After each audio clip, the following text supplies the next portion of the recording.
할렐루야.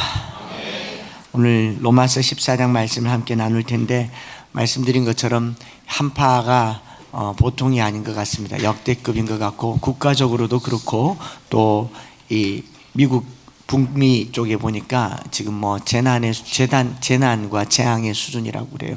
같이 기도하면 좋겠고, 미국에 있는 교회 목사님들이 문자들이 와서 오늘 예배를 온라인으로 드립니다, 오지 마십시오 할 만큼 교회도 코로나 아닌 또 코로나의 상황이 되어버린 거죠. 우리라고 예외겠습니까? 더 하나님 은혜를 구하면서 이 겨울을 잘 나기를 바라고, 지금 많은 분들이 보니까 장염 그리고 감기, 독감이 많은 것 같은데, 뉴스 보니까 노로바이러스가 유행한다고 그래요. 그래서 손 깨끗하게 닦으시고 씻으시고, 그리고 이 유대인의 정결 규례를 따라야 될 날이 오늘인 것 같습니다. 그래서 출필 씻고 반필 씻고, 그렇게 하시면 되겠습니다. 오늘도 그런 내용이 아닐까 싶습니다만은, 본문 로마서 14장은 15장과 더불어 교회 안에서 서로 다른 성도들이 어떻게 조화롭게 신앙생활을 할 수 있는가를 구체적으로 다루는 내용입니다. 바로 앞에 장, 지난주에 우리가 나누었던 내용은 무엇입니까?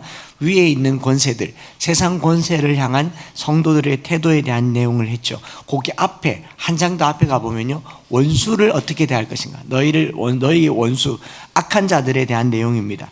그러니 로마서 12장 1절부터 변화된 삶으로 드리는 예배를 어떻게 할 것인가를 굉장히 디테일하게 바울이 다루고 있죠. 교리보다도 더 구체적인 게 삶의 부분이라고 생각할 수 있습니다. 그래서 이 앞에 12장 원수를 갚지 말고 위에서 기도하라, 악한 자를 악으로 악을 갚지 말고 선으로 악을 이기라, 이거 만만치 않았습니다. 그렇죠?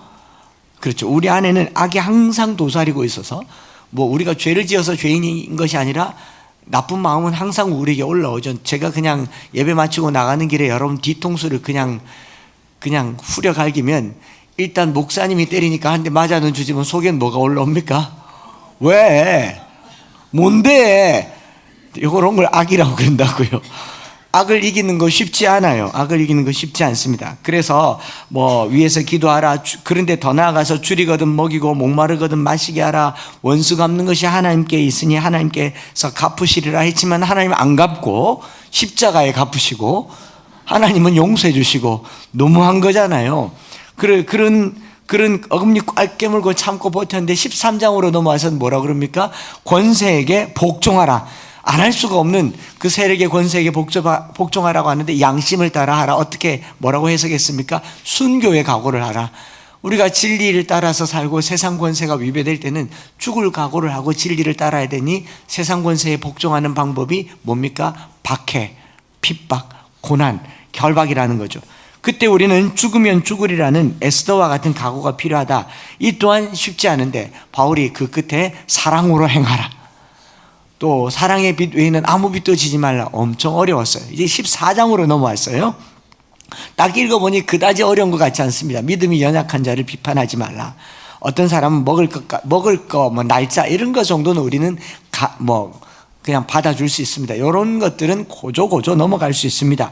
그래서 12장과 13장의 외부에 있는 큰 원수들, 비신자들, 세상의 권세, 불법적이고 악법적인 세상의 어그러짐에 대해서 어금니를 꽉 깨물고 교회 안으로 들어왔는데, 아니 여기 보니까 여기 나와 다른 사람들이 있는 거죠. 먹는 것도 다르고 입는 것도 다르고 날 지키는 것도 다르고, 뭐 쉽게 말하면 생일 양력 있고 음력 있잖아요. 그렇게 생각해 봐도 다를 수 있겠죠. 누가 와서 음력 지키는 사람한테 음력은 우리 동양의 무속신앙이다 이렇게 얘기하면 같이 다니기 어렵죠. 그렇지 않습니까?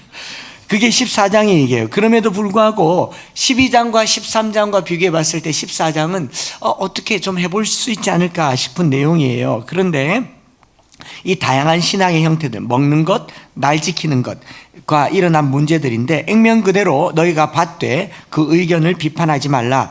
수용하면 됩니다. 수용하면 될 것 같은데 이게 쉽지 않은가 봐요. 바울이 계속 말하기를, 밑으로 내려가 보니까 두 장에 걸쳐서 14장과 15장 두 장에 걸쳐서 이 문제를 조금 더 디테일하게 얘기를 하고 있고, 14장에서는 믿음이 연약한 자라고 얘기하는데 15장의 1절에 딱 가보면 믿음이 강한 우리는 이라고 얘기하는 걸로 봐서 믿음이 연약하다 강하다의 나름의 기준과 배경이 필요하지 않을까 생각을 한 거죠. 그럼 믿음이 강한 자와 연약한 자는 어떤 사람이며 바울이 이 편지를 썼던 시대적 배경이 무엇인지를 좀 보고 가는 것이 좋을 것 같습니다. 원래 로마서를 썼을 때 이 로마서의 수신자와 로마에 있는 초기 기독교 교회는, 원래 처음에 기독교 교회는 누가 세웠냐? 유대인들이 세웠습니다. 이제 유대인들이, 흩어진 유대인들이, 성령 충만함을 받은 흩어진 유대인들이 로마에까지 가서 로마의 교회를 세웠어요. 그리고 그 중에는 이방인 그리스도인이 있고 유대인 그리스도인들인데 주류 메이저가 유대인 그리스도인들이었습니다. 그런데 어느 날 어떤 일이 있었냐면 클라우디우스라고 하는 황제가 칙령을 내립니다. 49년경에 로마에서 모든 유대인들을 다 추방하라는 명령을 내려요.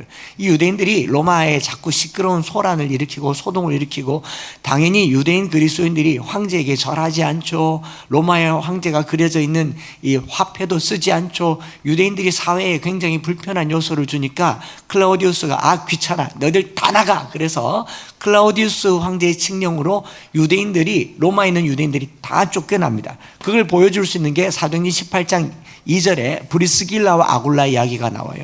아굴라라고 하는 본도에서 난 유대인 한 사람을 만나니 클라우디오가 모든 유대인을 명하여 로마에서 떠나라 한 고로 그가 그 안에 브리스길라와 함께 이달리아로부터 새로운지라. 바울이 그들에게 감에 만났다. 브리스길라와 아굴라가 고린도에 온 이유가 뭡니까? 로마에서 쫓겨난 거예요. 그게 누구라고? 클라우디오라고 하는 황제인 거죠. 다 쫓겨났으니까 로마에 남아있는 기독교회의 교인들의 주류가 바뀐 겁니다. 이방인이 주류, 이방인 그리스도인이 주류가 되고 유대인 그리스도인들은 다 쫓겨난 거예요. 그러다가 클라우디우스 황제가 죽고 54년에 네로 황제가 복귀하면서 이전 황제의 칙령이 무효가 되면서 흩어졌던 유대인들이 다시 돌아온 거예요. 다시 돌아오니까, 돌아와서 다시 내가 출석하던 그 교회를 가봤더니 처음에는 우리 유대인들이 주류였는데 다시 가봤더니 이방인들이 주류인 거죠. 그래서 서울에서 신앙생활 하다가 전쟁통에 다 달아났는데, 전에는 그 교회에 주로 경상도 사람이 주류였는데 경상도 사람들이 다 쫓겨나고 다시 전쟁에서 복귀돼서 내가 섬기던 교회에 가봤더니 전라도 사람들이 주류더라. 약간 이런 분위기다라고 생각하면 이해가 되겠죠. 그래서 주류가 바뀐 겁니다. 그래서 주류가 바뀐데 이제 그 전에 유대인들은 어떤 사람들입니까? 비록 예수를 믿긴 했던 사람들이지만 태어나서부터 평생 유대 전통에 익숙한 사람들입니다. 구약 성경을 읽으면서 자랐고요. 그리고 정결법에 아주 익숙한 규례를 가지고 있는 사람들입니다. 예수님 당시 때에도 이들은 손을 씻지 않고 음식 먹는 것 때문에 논쟁이 일어나기도 했고, 안식일에 기적을 행한 예수님을 향해서 사람들마다 의아하기도 하고 손가락질하기도 했을 만큼 그 날과 절기, 먹는 것, 정결에 대해서 몸에 배어 있는 이게 있는 거죠. 여기 대한민국 사람들은 다 숟가락, 젓가락으로 밥을 먹잖아요. 근데 아프리카에 가면 숟가락, 젓가락이 없어요. 손으로 먹어요. 인도로만 가도 손으로만 먹습니다. 저 영국에서도 사우스 홀이라고 하는 남부 지방에 이제 주로 중동 사람들, 인도 사람들이 많은 시크 교도들 그런 데 가보면 밥 먹는데 수저가 없습니다. 손으로 먹어야 됩니다. 손으로 먹는데, 손으로 먹는다고 해서 여러분 주의해야 되는 게 왼손으로는 먹지 않습니다. 오른손 왼손이 구별이 있어요. 왼손으로는 닦는 데 씁니다. 그러니까 거기서 손으로 되네 그래서 양손으로 먹으면 상당한 오해를 받을 수가 있어요. 한 손은 틀림없이 아래로 내려가야 되고 우리가 손으로 음식 집어 먹으면 뭐라 그럽니까? 집에서 저는 손이 젓가락보다 빠른 편이에요. 먹다가 흘리면 젓가락 써요? 손 써요? 쓰면 안 되죠. 근데 저는 왼손으로 얼른 주워 먹는단 말이죠. 이런 게 다를 수 있잖아요. 이런 다른 규례들이 이제 갈등이 생기기 시작한 거예요. 유대인들 중에는 민수기 6장의 규례를 따라서 나실인 부모님이 서약한 사람들은 포도주도 먹지 않았습니다. 독주도 안 마셨습니다. 레위기 11장에 나오는 음식법을 철저하게 지키는 사람들이 있습니다. 제 주변에 아는 목사님도 우리가 건강하게 오래 살려면 레위기 11장에서 명령한 그 법을 따라 음식을 먹으면 건강하게 오래 산다 라고 얘기하는데, 제가 두고 보려고 합니다. 얼마나 오래 사는지. 뭘 그런 걸 가지고 제가 이렇게 얘기하면 그분과 저는 이제 좀 다른 길을 걷는 사람이 되는 거잖아요. 그리고 뭐 새김질을 하지 않는 짐승 먹지 않죠. 굽 갈라져 있으면 먹지 않습니다. 그래서 대표적으로 안 먹는 짐승이 돼지고기입니다. 예, 저와 여러분들은 이스라엘 가서 함께 음식 먹기는 굉장히 어렵습니다. 삼겹살 절대로 먹지 않습니다. 네. 또 날의 문제도 마찬가지죠. 레위기 23장에 안식일 규례들이 있어요. 유월절, 오순절, 초막절, 속죄일, 특별한 날들이 있는데, 이 유대인들이 개종해서 그리스도인들이 됐지만 그들의 몸에는 오랜 세월 동안 지켜오던 이 민족의 규칙이 있다는 거죠. 여러분, 미국에 살아도요, 설 명절 지켜요, 안 지켜요? 한국 사람들은? 그렇죠. 미국에는 그런 날이 없어도 우리는 지킨단 말이죠. 추석 지켜요, 안 지켜요? 추석 지켜요. 추수감사절이 있어도 추석은 지킨다고요. 그건 신불신 간에 그 민족의 전통이니까. 유대인들은 그 전통을 로마에서도 계속 지켜왔는데, 잠시 쫓겨났다가 돌아오니까 이게 싹 다 사라지고 없는 거죠. 이방인들이 다 바꿔놓은 겁니다.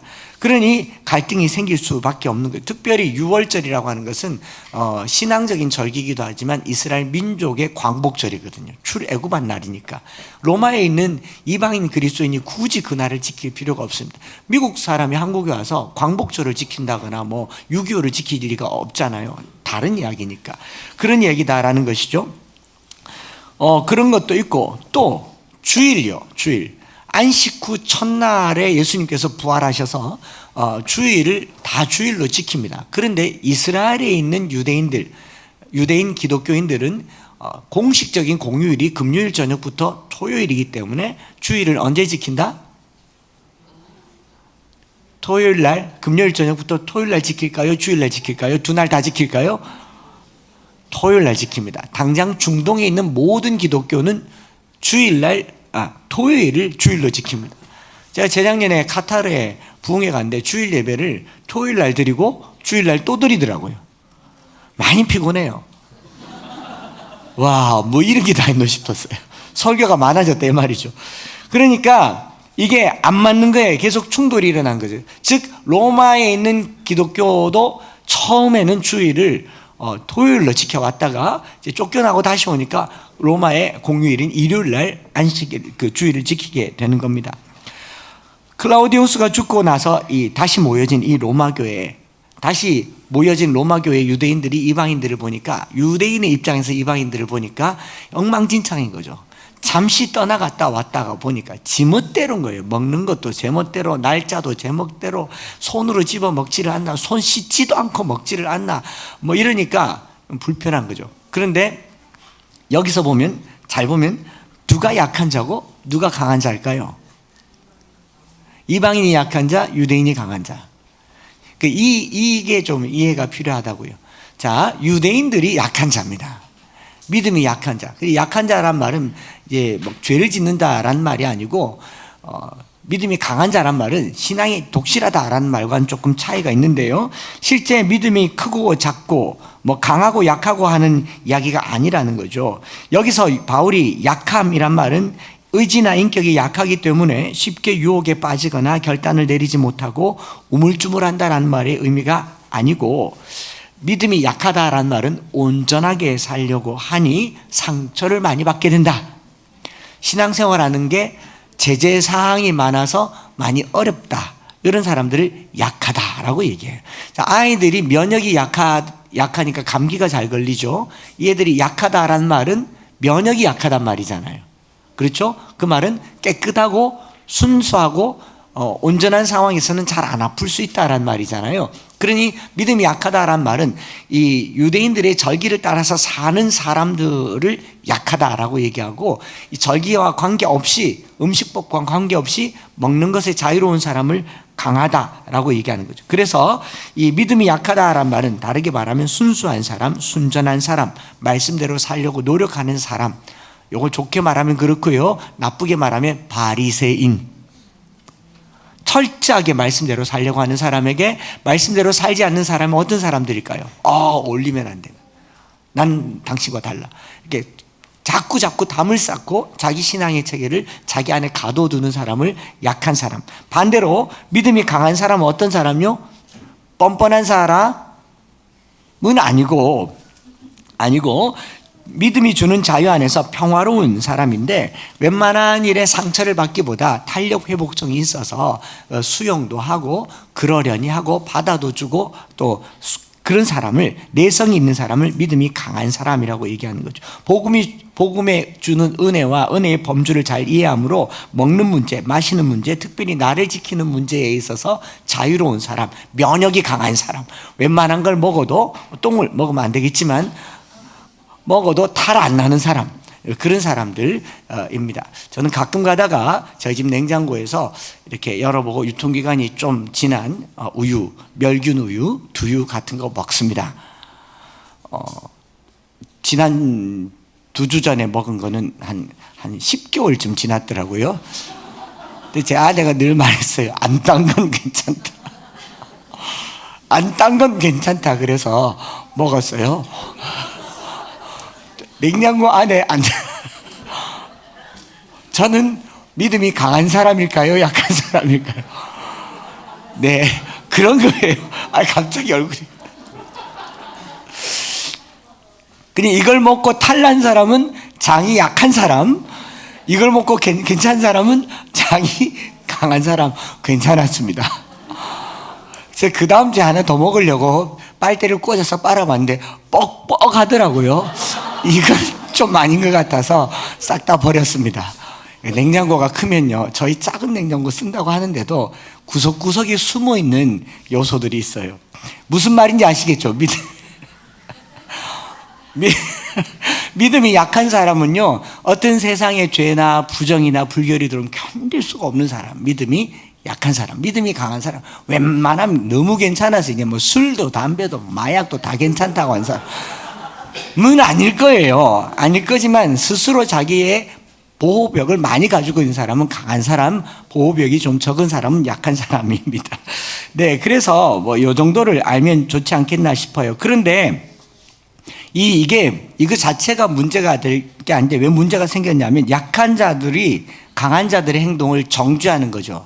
그러지 말라고. 지저분하다, 더럽다, 어떻게 사람이 규모도 없냐, 절기도 모르냐 정죄하고요. 강한 자들은 약한 자들을 어떻게 해요? 업신여기는 거죠. 너희들끼리 가서 놀아라. 너희들끼리 가서 놀아라.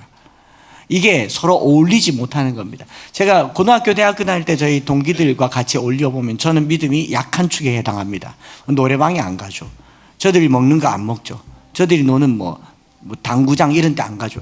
그냥 교회에만 노니까 약한 축에 해당합니다. 믿음이 강한 사람들을 저들이 볼 때, 믿음이 강한 제 친구들을 볼 때, 저것들은 예수를 제대로 믿나 안 믿나, 끊어라, 그만해라, 많이 못다 아이가, 이렇게 얘기하면 저는 정죄하고 있죠. 저 친구들은 노래방 갈 때 저를 데려가야 안 데려가요? 가만히 갑니다. 자기들만의 톡방이 있어. 그때는 톡이 없었지만 저를 절대로 안 데려갑니다. 이렇게 되면 교회 안에서 서로 어울리기가 어렵고, 오랜 시간이 지났는데 같은 동기들인데도 어떻게 해요? 서로 따로 놀아요. 술 마실 때 노는 친구들이 있고 교회 갈 때 노는 친구들이 따로 있어요. 다 교회 동기들입니다. 그리고 술을 마시다가 과하게 마셔서 인생의 끝판왕에 올 쯤에 전화 한 통 와요. 내를 위해서 좀 기도해달라. 제가 믿음이 강할 때는 기도를 해줬어요.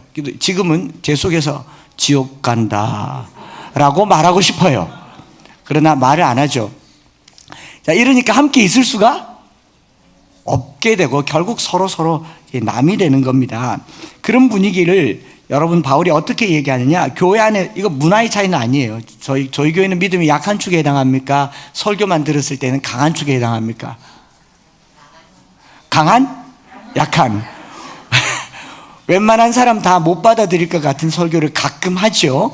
예, 약할 수도 있고 강할 수도 있습니다. 이제 더 들어보셔야 결론에 이릅니다. 바울은요, 이런 문화의 차이들 가지고 나타나는 비판을 서로 비판하지 말라, 서로 받아라. 뭘 그런 걸 가지고 그러냐, 다 괜찮다로 끝나지 않고요, 더 읽어 내려가 보면 조금 더 심각하게 다루고 있습니다. 진지하게 다루고 있다는 것을 알게 돼요. 그저 비판하고 좀 업신여기는 경향으로 끝나지 않는 게 뭐냐면요, 바울이 경고의 수위가 더 높아져요. 생사를 걸어야 할 것 같은 표현을 합니다. 주님께서도 죽었다가 살아나셨다. 주님은 죽은 자와 산 자의 주가 되셨다. 그러니 살아도 주를 위하여 살고 죽어도 주를 위하여 죽으라. 이 말이 앞의 내용과 무슨 상관이 있길래 이렇게 얘기합니까? 또 더 나아가서 10절에 가서 보면 네가 어찌하여 내 형제를 비판하느냐? 어찌하여 내 형제를 업신여기느냐? 할 수도 있죠. 할 수도 있다라고 받아야 폭넓은 사람이잖아요. 그런데 사도 바울은 어찌하여 비판하며 어찌하여 업신여기느냐? 그 다음 뭐라고 얘기합니까? 우리가 다 하나님의 심판대 앞에 서리라. 다르게 말하면요, 네가 뭐라고? 따라해보세요. 네가 뭐라고? 라고 말하면 비판받을 때 속은 다 후련하죠. 그걸 어디서 해야 되냐? 거울 보고 하세요. 거울 앞에서 하시라고요. 어떤 상황에 누군가를 말할 일이 있으면 거울 앞에 딱 서가지고 상대방을 뚫어지게 쳐다보면서, 그가 누구든지 상관없어요, 거울 앞에 있는 사람에게 얘기를 하세요. 저는 그가 누구여도 상관이 없어요. 그를 똑바로 쳐다보면서 네가 뭐라고? 라고 바울이 얘기한 거예요. 이해되시죠? 하나님의 심판대 앞에 서리라. 아니 먹는 걸로 몇 마디 했다고 하나님의 심판대 앞에 선다라는 게 이게 말이 됩니까? 또 이 심판대 앞에 선다는 게 보통 진지하게 이해하는 것이 아니라 살았노니 모든 무릎이 내게 꿇을 것이요 모든 혀가 하나님께 사백하리라. 그리고 12절에 각 사람이 자기 일을 하나님께 직고하리라. 이 내용은 최후 심판의 이야기를 말하고 있어요. 우리가 비판하고 업신여긴 이 이야기를 하나님께서 마지막 심판대에서 다루겠다라는 겁니다. 이거 심각합니까? 안 합니까? 쉽게 얘기할 수 있는 이야기가 아니라고요. 그래서 로마서 1장에 하나님을 마음에 두기 싫어하는 사람의 여러 행태 중에 불의, 음란, 악행, 살인, 도둑질, 강도 중에 비방하는 것과 수군수군하는 일이 들어가 있단 말입니다. 여러분, 살인하는 거랑 수군수군하는 거랑 다르지 않아요. 비방하는 거랑 간음하는 거랑 다르지 않아요. 우상 숭배하는 거랑 남을 비판하는 거랑 다르지 않아요. 그렇다면 함부로 할 수 있겠느냐? 바울이 이렇게 얘기를 하는 거죠. 이게 앞에 12장, 13장보다 훨씬 더 어려운 이야기입니다. 지금 우리 교회에 서로 낯선 성도들이 많이 있으니 지금은 탐색전이에요. 강아지 데리고 이렇게 산책 가다 보면 서로 다른 낯선 강아지들이 만나면 탐색을 오래 합니다. 다 그러고 있는 것 같아요. 미안합니다. 개 취급해서. 그러나 어느 순간이 되면 전 종이 진도 깨네, 저기는 뭐 리트리버네, 여기는 똥 깨네, 뭐 그러고 있지 않겠어요? 굉장히 조심해야 될 내용입니다. 이 모든 내용은 최후 심판대 앞에서 판결받을 우리의 일상이 된다라는 겁니다. 각각 자기 일을 하나님께 직고한다, 직접 고한다, 진리를 말한다, 사실대로 말한다, 시시비비를 가린다 말인데, 우리가 하나님 앞에서, 예를 들어서 하나님 앞에서 어떤 사람을 비판하거나 어떤 사람을 업신여긴다는 것을 하나님 앞에서 속에 있는 그대로 말할 때 옳고 그름을 말할까요? 하나님 앞에 있는 내 마음을 말하게 되겠습니까? 마음을 말하게 되겠죠? 그 마음이 미워요, 좋아요? 미운 마음을 말하게 되는 거죠. 우리가 남에게 비판하거나 이런 말합니다. 비판을 위한 비판을 하지 마라. 뭐 건설적인 대안을 가져라. 그렇지만 누군가를 비판할 때 마음에 못마땅함이 들어옵니까? 안 들어옵니까? 그게 안 들어오지 않는다는 거예요. 그게 들어온다는 거죠. 아니 뭐 비판할 수 있지. 우리가 흔히 하는 말로 비판을 위한 비판, 뭐 조언, 충고, 뭐 대안 있는 비판이라고 말합니다. 그렇게 말할 때 꼭 우리가 앞에 붙여서 하는 수식어가 있어요.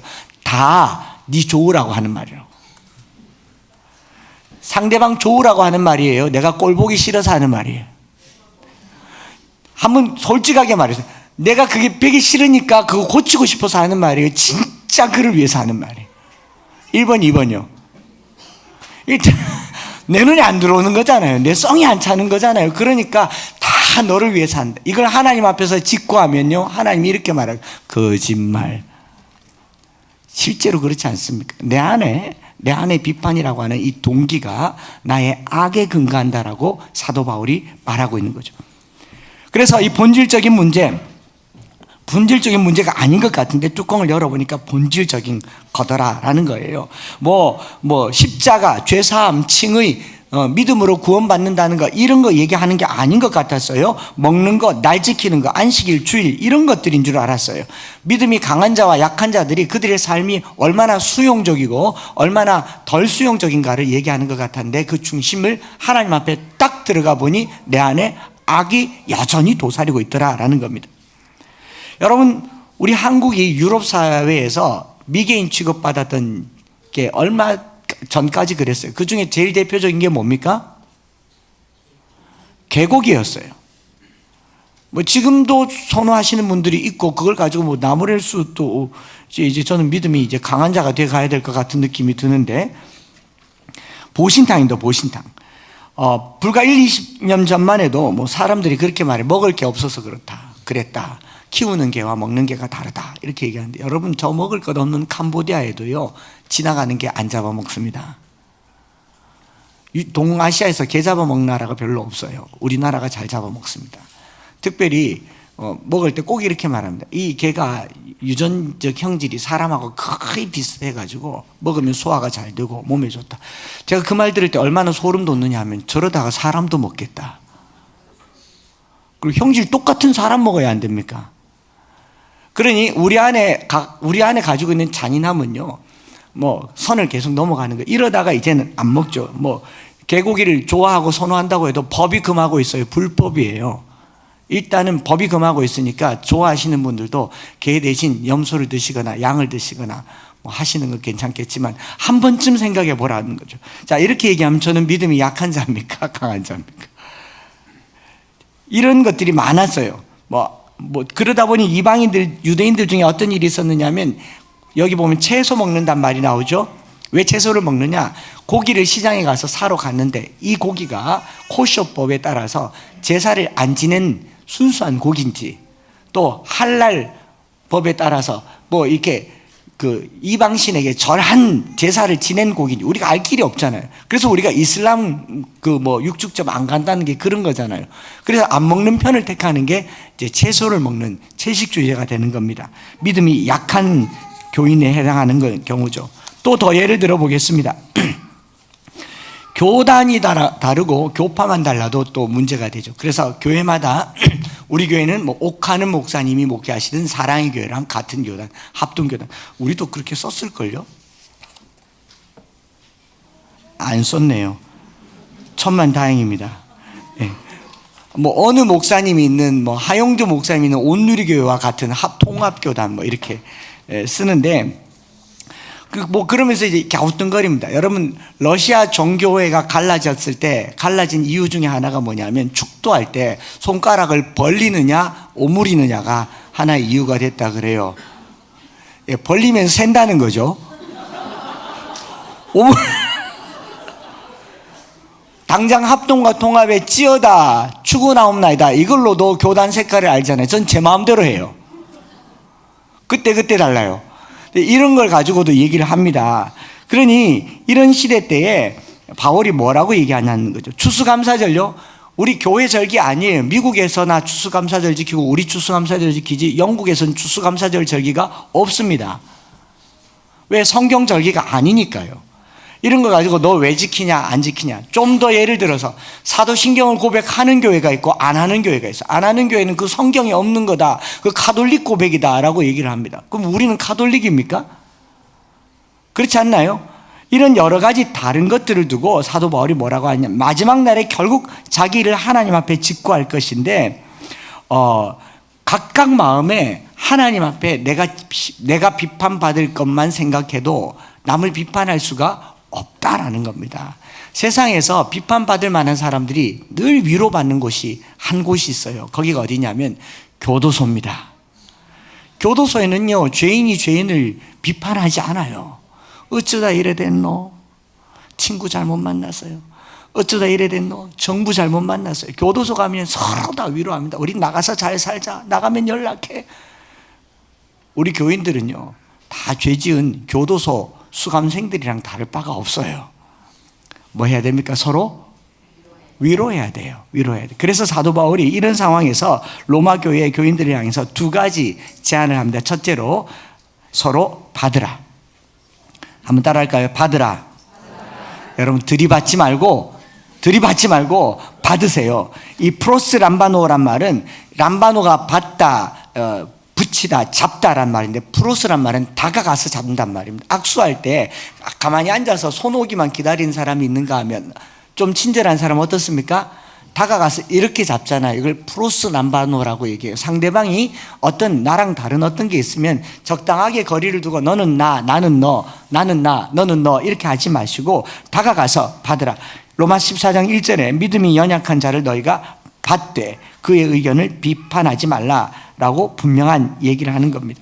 믿음이 연약한 자, 특별히 구약이 금지한 돼지고기를 못 먹겠다고 하는 자를 너희가 받되 그 의견을 비판하지 말라. 괄호 안에다가 이렇게 넣어보는 거죠.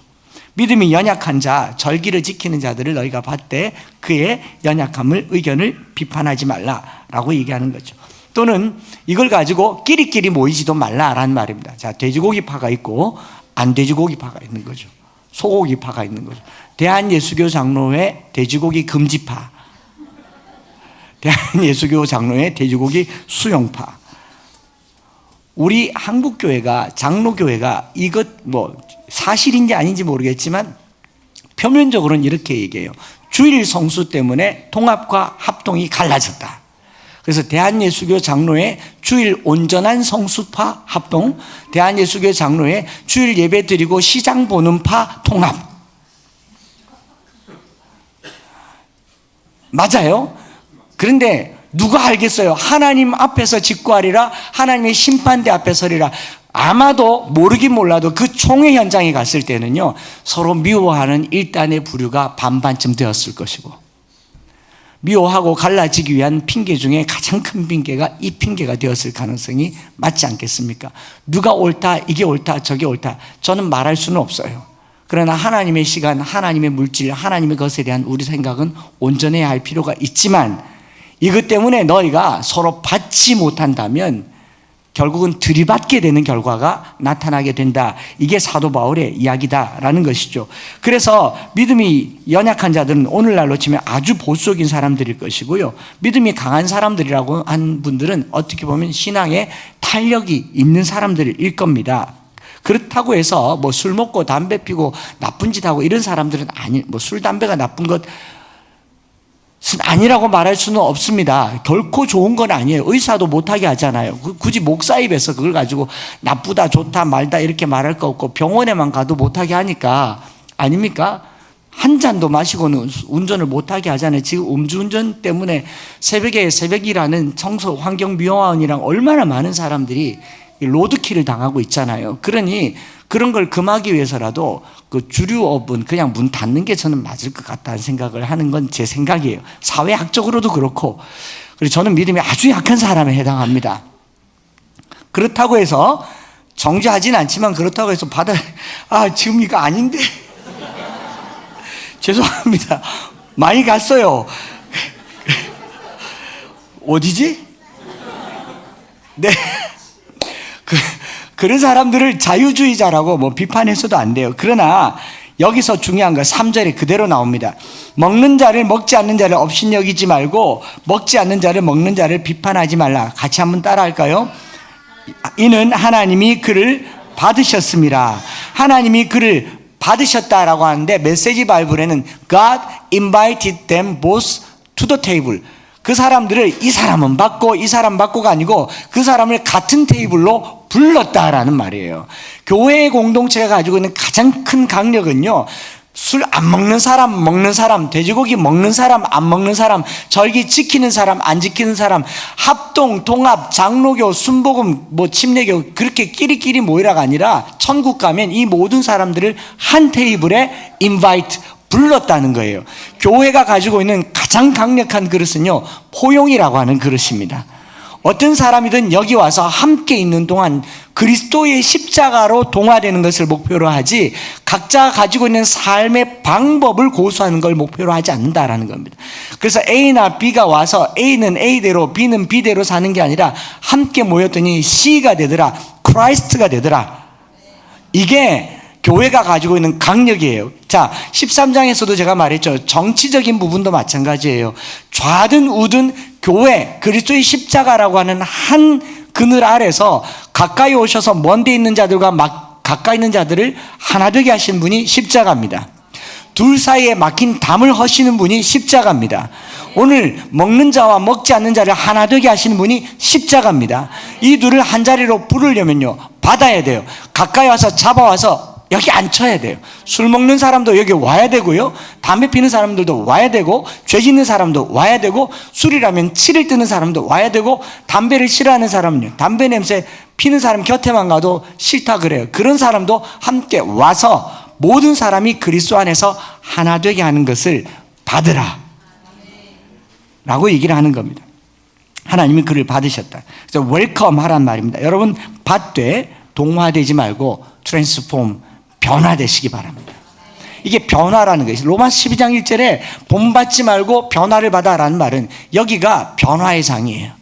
약한 자나 강한 자가 변화가 될 겁니다. 두 주 후에 13절부터 끝절까지를 다시 한번 여러분들에게 알려드리기를 원하는데요, 여기서 존 스토트 목사님이 균형 잡힌 기독교라고 하는 얇은 소책자를 내면서 Balanced Christianity라는 책에서요, 갈등의 시대를 이렇게 해석해 줬어요. 분열이 조장되는 이 지성과 감성, 또 사상, 지식, 정보, 종교, 양극화 시대를 살면서요, 복음 전도와 사회 책임이라는 양극, 뭐 보수, 진보, 자유, 뭐 근본, 이런 사이에서 리차드 박스터 목사님의 표현을 빌려서 이런 표현을 씁니다. 한번 따라해 볼까요? 본질적인 것에는 일치를,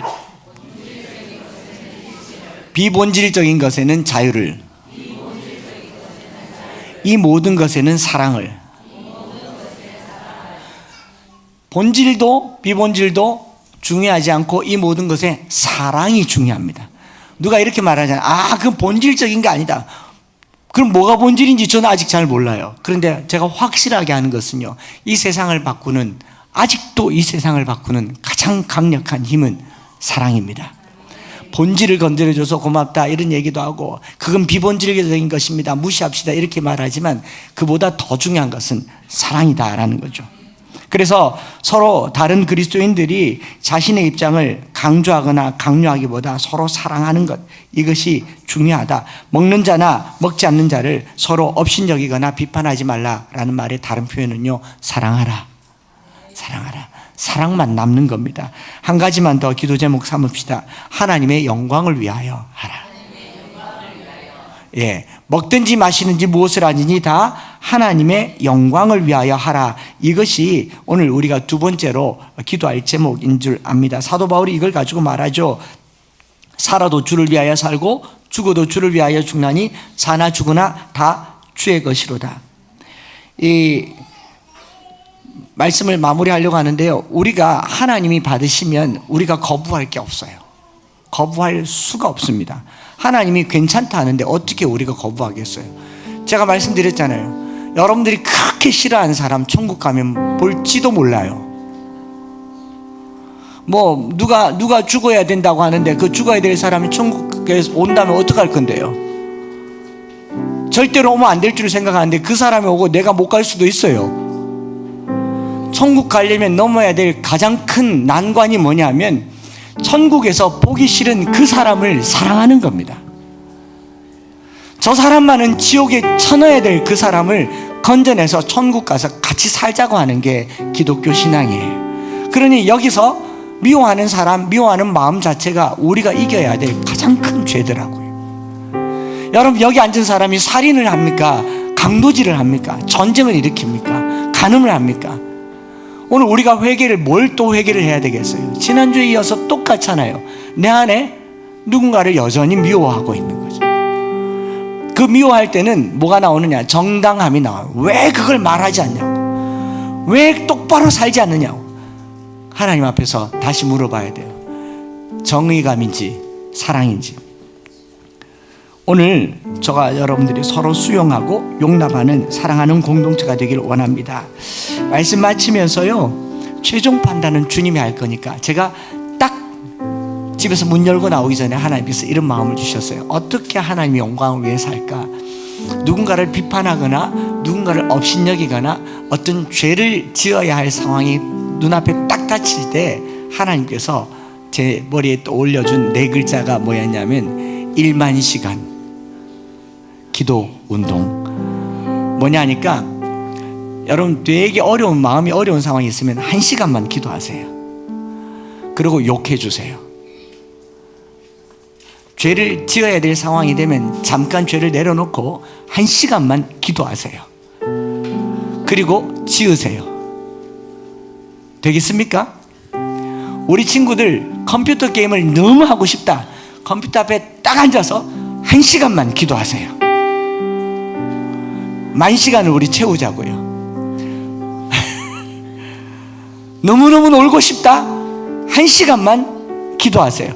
이건 사실 제가 저한테 고백한 거예요. 제가 앞으로 어떤 하나님이 원하지 않는 어떤 일을 할 때 제 스스로가 그거 딱 내려놓고 1시간 후에 하겠다고 마음먹었어요. 따라해 볼까요? 그거 놔두고 1시간만 기도하자. 자, 부부싸움하기 바로 직전에 1시간 후에 만나자. 아시겠죠? 주먹이 막 올라오는데 1시간 후에 때릴게. 그 입에서 욕이 이만큼 나오는데 1시간 후에 할게. 에이, 1시간 후에.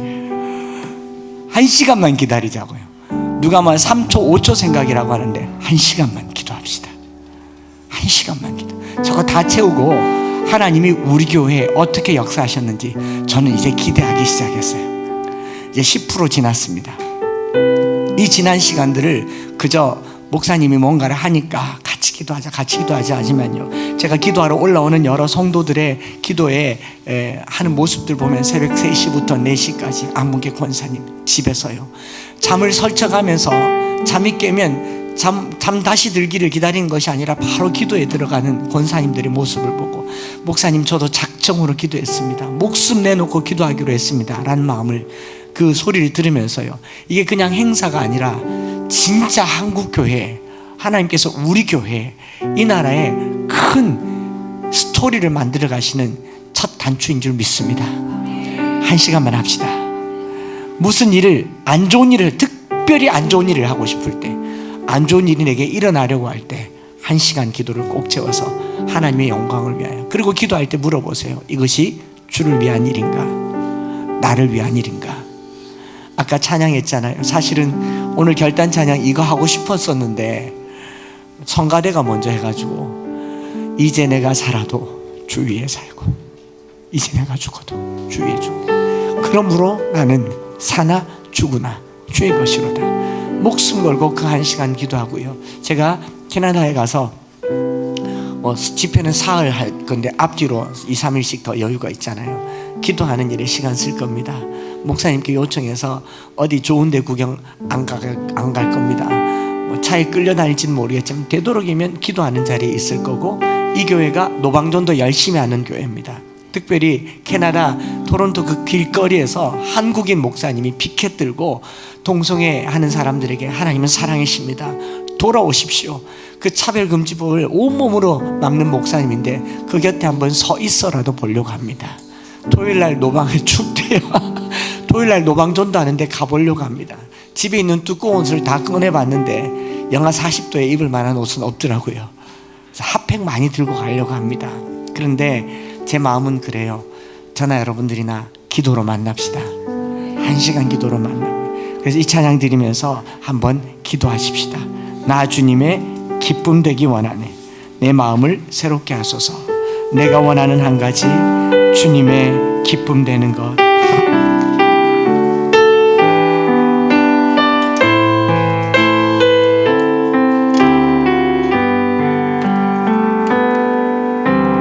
나 주님의 기쁨 되기 원하네. 내 마음을 새롭게 하소서. 새 부대가 되게 하여 주소서. 새 부대가 되게 하여 주사. 주님의 빛 비추게 하소서. 나 주님의 기쁨 되기 원하네. 나 주님의 기쁨 되기 원하네. 내 마음을 새롭게 하소서. 새 부대가 되게 하여 주사.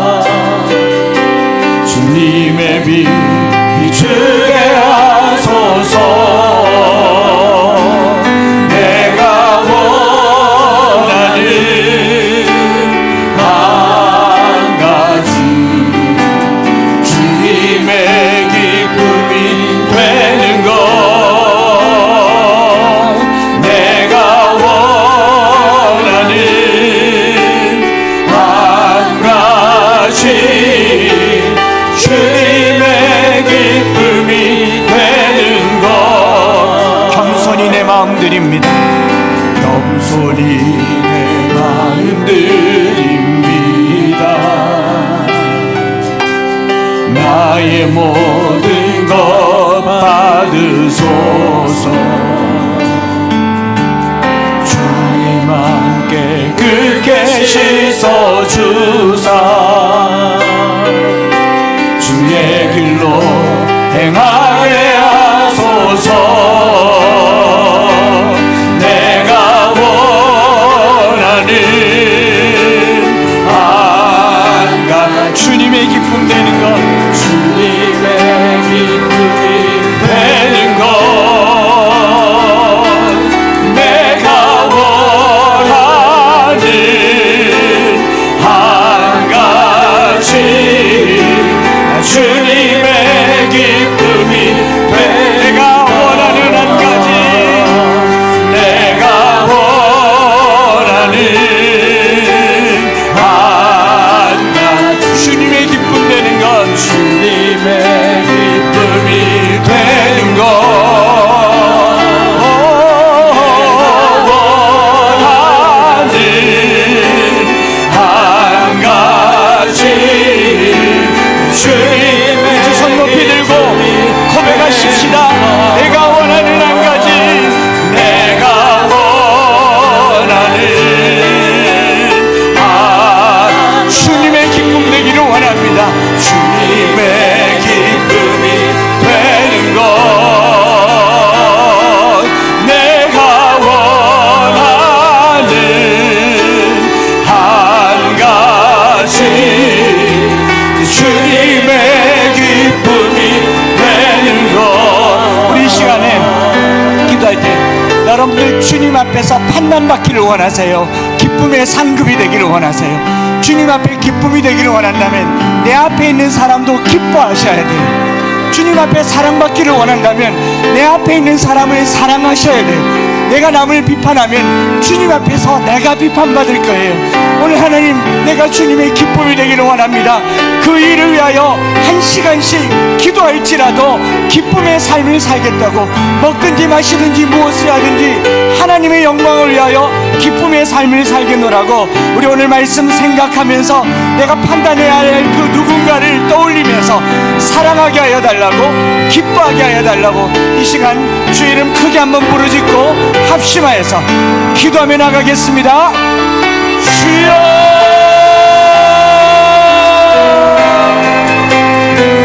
살아계신 하나님 아버지, 오늘 우리가 먹든지 마시든지 무엇을 하든지 하나님의 영광을 위하여 하기를 원합니다.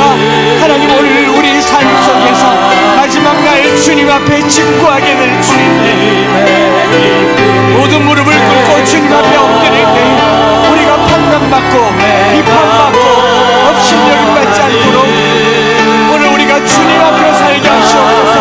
주님 앞에 살게 하시옵소서. 기도하게 하시옵소서. 기도하는 삶을 살게 하여 주시옵소서. 내 모든 삶의 실족의 순간에 기도하며 나가게 하여 주시고, 기도로 세워지는 교회, 기도로 세워가는 교회, 하나님이 1만 시간 동안에 이 땅에 부흥을 허락하여 주시고 우리 무릎을 강건하게 하여 주시고, 하나님 아버지, 내가 믿음이 강하든지 연약하든지 기도하는 삶으로 살아드릴 수 있도록 주여 역사하여 주시옵소서. 내가 어떤 사람이 될까가 아니라 기도하는 삶으로 살 수 있도록 주여,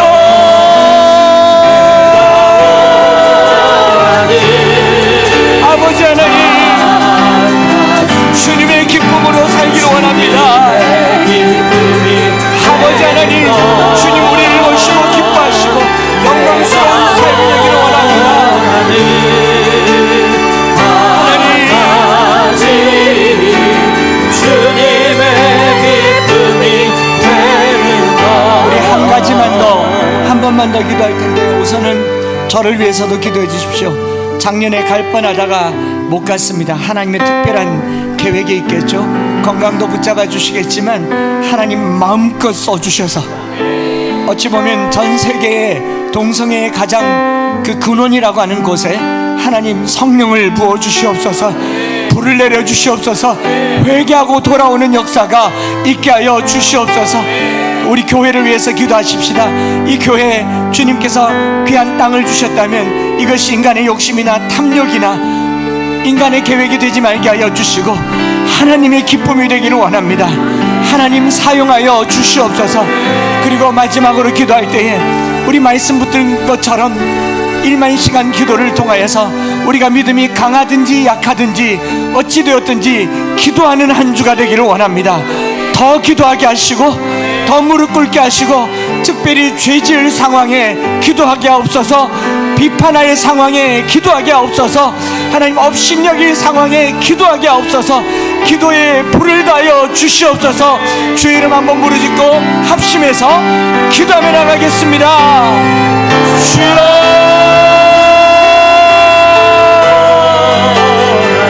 살아계신 하나님 아버지,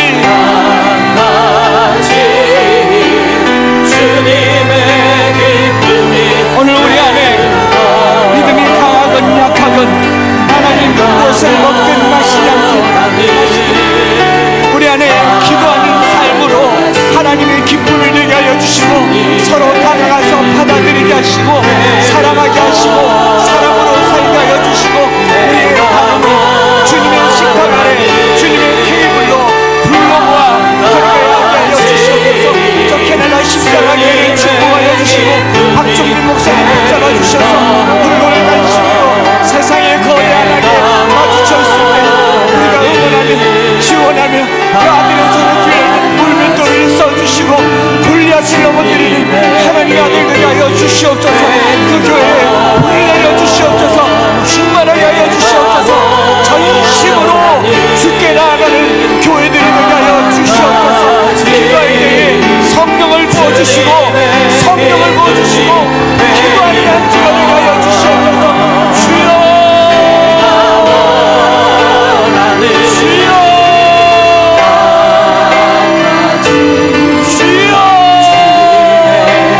오늘 우리 안에 하나님의 식탁에 모여 앉는 하나님의 백성들 십자가로 하나 되게 하여 주시고 그리스도 안에 하나 되게 하여 주시고 기도로 하나 되게 하여 주시옵소서.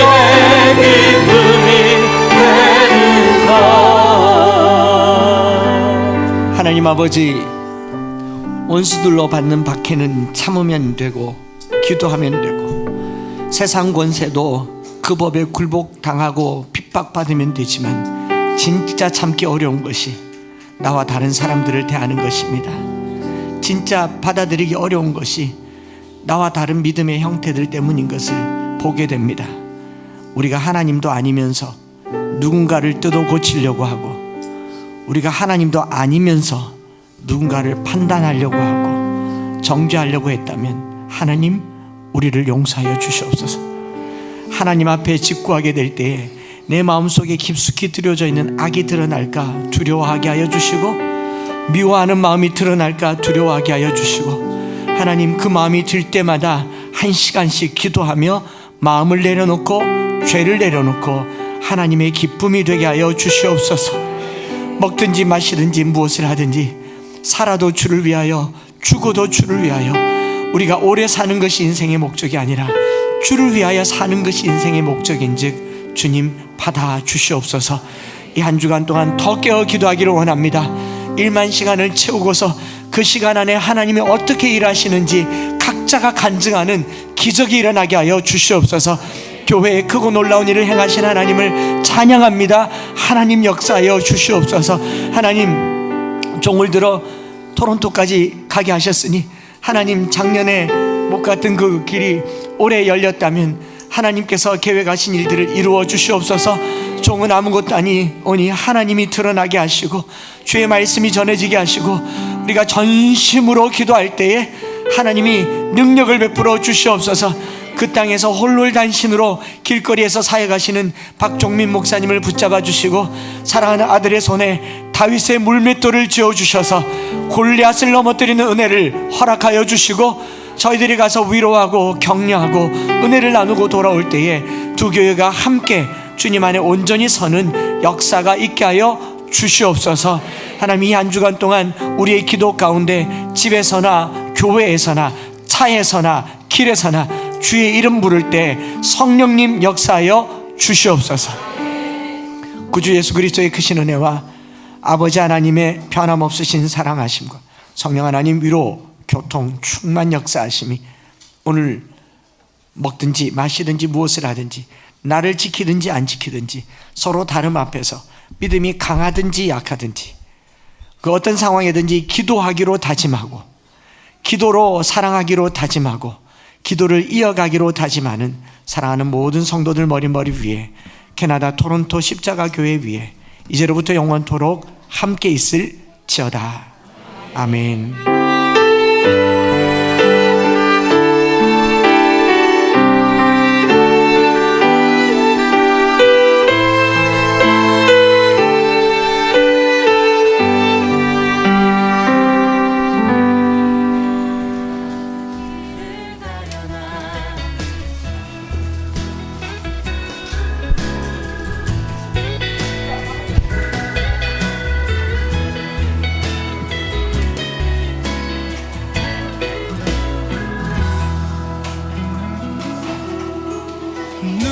주 영광 위에 스스로 낮아지며 세상의 자랑도 즐거이 포기하려나.